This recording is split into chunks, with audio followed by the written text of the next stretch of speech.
Louange à notre Dieu pour son amour et sa fidélité. Que cette journée soit aussi merveilleuse que les journées précédentes et que la grâce de Dieu inonde nos vies dans le nom de Jésus-Christ.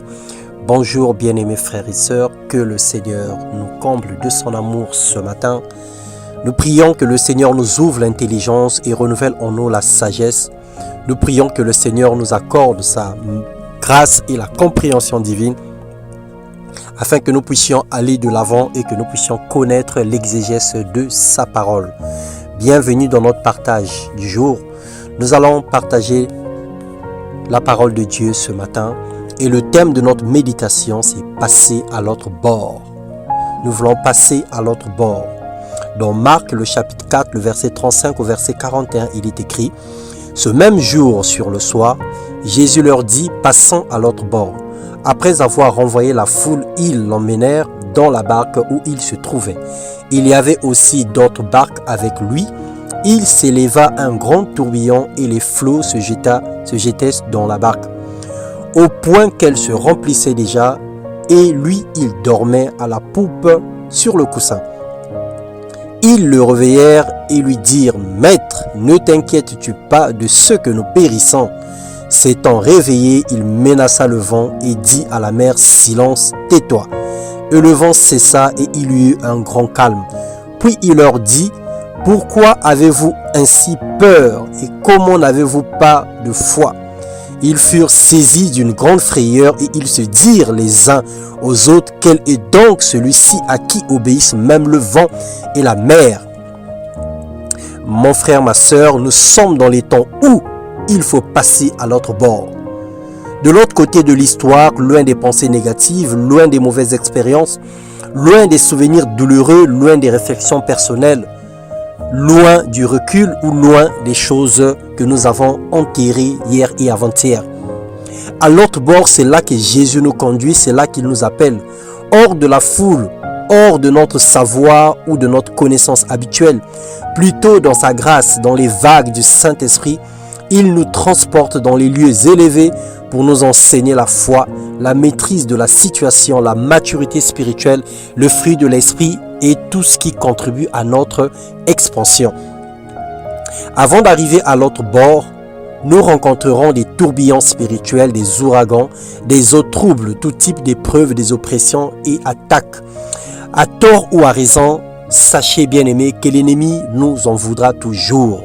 Le simple fait que nous soyons enfants de Dieu, le simple fait que nous avons donné notre vie au Seigneur Jésus-Christ, nous devenons systématiquement et automatiquement ennemis du diable. Il ne nous laissera jamais tranquilles, il nous fera la guerre jusqu'à nuire à notre vie.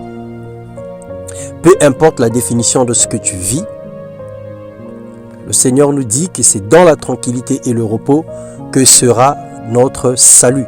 C'est dans le calme et la confiance que sera notre force, nous dit le Seigneur dans Ésaïe 30, le verset 15. Bien-aimé, ne t'agite pas. La maturité spirituelle nous pousse à comprendre et à réaliser que le diable ne nous aimera jamais. En conséquence, il ne va jamais nous laisser tranquilles. Mais dans toutes ces choses, nous sommes plus que vainqueurs. En étant dans la même barque que Jésus, il n'est pas question de fuir ou d'éviter les épreuves, mais au contraire de crier à lui de toutes nos forces parce que nous savons qu'il peut stopper toutes les tempêtes et imposer silence à la mer qui s'agite sur notre vie, la mer des problèmes, la mer de la maladie, la mer où les océans de toutes sortes de difficultés qui nous envahissent. Le Seigneur a la capacité d'imposer silence à ces situations. C'est à toi de lever les yeux vers les montagnes, c'est à toi de demander, il est toujours disponible pour agir. Passe à l'autre bord, bien-aimé, là-bas tu seras seul à seul avec ton Dieu. Tu ne vas pas pleurer le manque d'amour de la foule, car son amour te suffit et tu en auras tellement que tu sauras donner et déverser autour de toi. N'aie pas peur, passe à l'autre côté. Passe de l'autre côté, tourne la page aux circonstances passées, écris une nouvelle histoire pour ta vie, apprends de tes erreurs et progresse dans ton parcours et gagne des nouveaux territoires dans le nom de Jésus-Christ. Le Seigneur nous appelle à partir de l'autre côté, à partir de l'autre bord. Bien-aimé, réunis toutes tes forces, ton courage et marche dans la vérité, marche dans la direction que le Seigneur t'impose. Ne te dis pas que à force ou le fait de donner sa vie à Jésus-Christ, que tu vas devenir un chrétien formaliste et que la parole de Dieu va tellement te recadrer que tu n'auras plus la capacité de faire certaines choses. Au contraire, c'est pour notre bien que le Seigneur nous appelle à la sainteté, à la sanctification. C'est pour notre bien qu'il nous appelle à passer dans l'autre bord afin qu'il prenne soin de nous, afin qu'il puisse nous dépouiller de tout ce qui ne glorifie pas son nom et qu'il nous emmène de gloire en gloire.